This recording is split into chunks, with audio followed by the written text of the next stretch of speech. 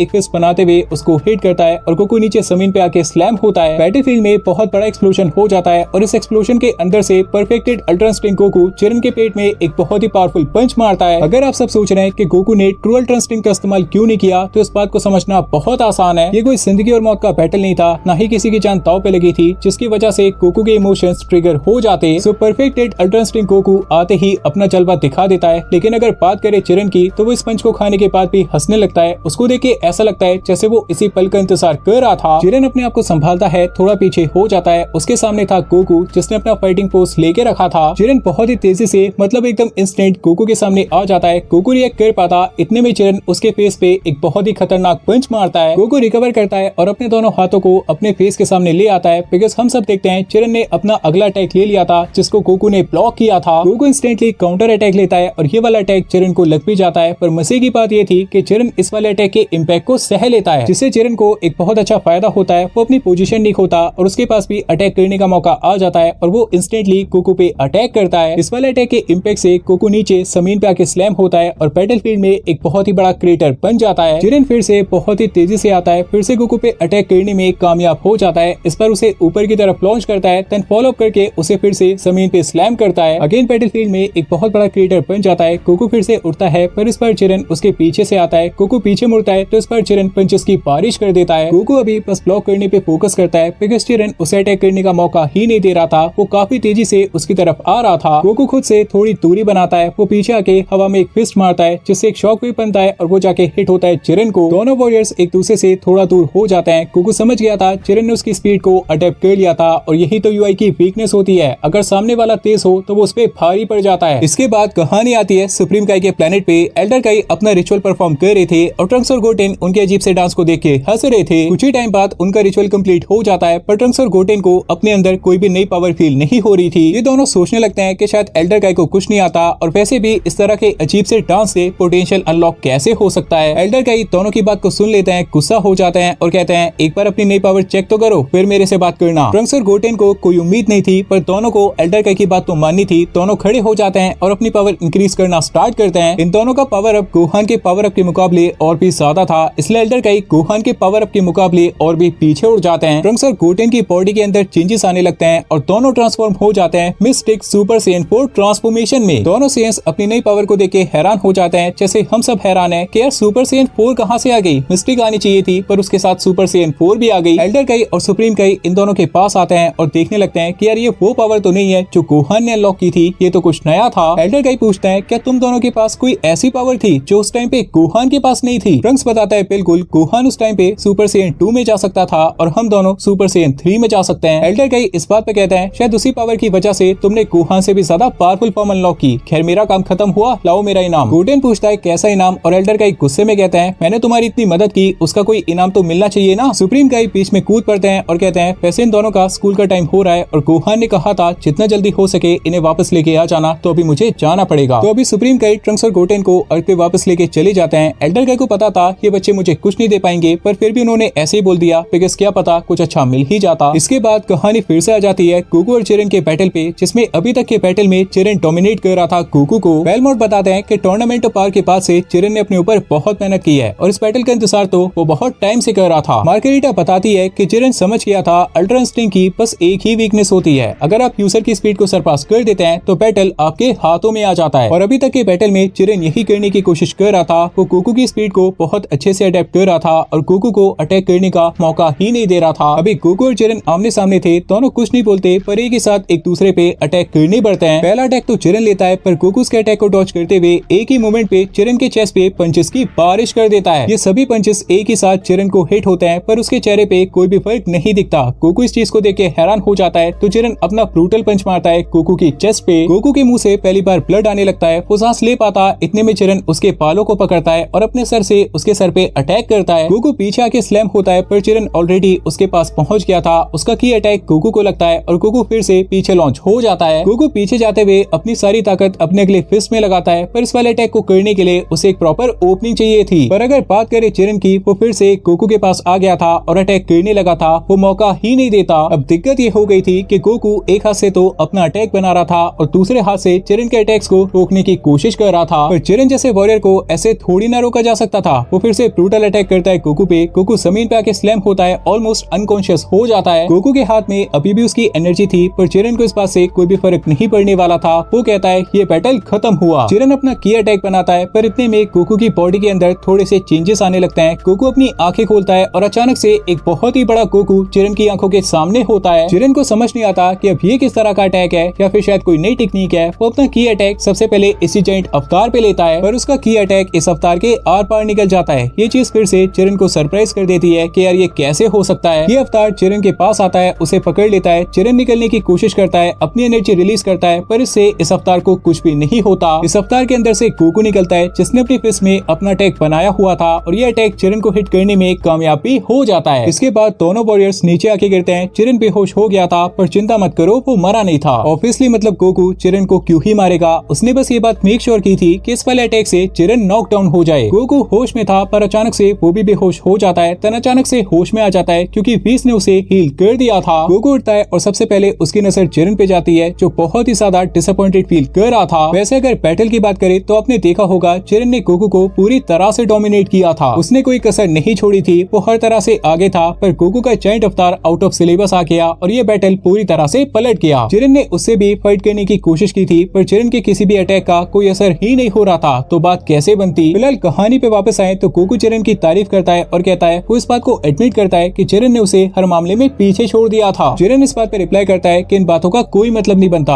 आज भी गोकू ने इस बैटल को जीता जो एक्चुअली में मैटर करता है। बेलमोट भी चिरन की तारीफ करते हैं और कहते हैं तू उससे आगे था चिरन, तू उससे बहुत आगे था, बस आखिरी बार नहीं दे पाया वरना जीत तेरी ही होती। चिरन को बहुत बुरा फील होता है, वो यहाँ से जाना चाहता था पर वो ऐसा नहीं करता क्योंकि अभी उसके दोस्त का बैटल बाकी था और अपने दोस्त के लिए रुकना, उसे सपोर्ट करना ये उसका फर्ज था। टूर्नामेंट ऑफ पावर में उसने यही सीख ली थी। मार्गेरिटा पीस से बातें करने लगती हैं और पूछती है कि आखिर ये यूआई का किस तरह का वेरिएंट था। पीस इस बात पे बताते हैं कि एक सेयन का यूनिक स्टाइल था, इसके बारे में अभी बहुत कुछ जानना बाकी है। गोकू पीस से पूछता है कि आखिर ये जायंट अवतार बनता कैसे है, मैं खुद से इसे बनाता हूँ पर मुझे ही समझ नहीं आता ये बन कैसे जाता है। पीस इस बात पे बताते हैं कि ये तुम्हारी विल पावर से बनता है, तुम हर हालात में बैटल जीतना चाहते हो और ये अवतार उसी चीज में तुम्हारी मदद करता है। और इससे एक और चीज पता चलती है कि विल पावर से बड़ी कोई चीज नहीं होती, अगर यकीन करो तो कुछ भी हो सकता है। सो गोकू वर्सेस चिरन का बैटल यहाँ यहाँ पे कंप्लीट होता है। पावर जरूर चरण में ज्यादा थी पर गोकू की विल पावर उस पे भारी पड़ गई। अभी बारी आती है अगले बैटल की, वेजिटा वर्सेस टोपो। दोनों वॉरियर्स बैटलफील्ड में आ जाते हैं और एक दूसरे को देखने लगते हैं। अब इस बैटल में ये देखना पड़ेगा कि किस बंदे की हाकाई पावर इस बैटल को डोमिनेट करेगी। कहीं ऐसा ना हो जाए कि हाकाई पावर को यूज करने के चक्कर में कोई तबाह ही हो जाए। फाइनली ये बैटल शुरू करने का टाइम आ जाता है। दोनों ही वॉरियर्स इस बैटल को लेके काफी ज्यादा कॉन्फिडेंट लग रहे थे।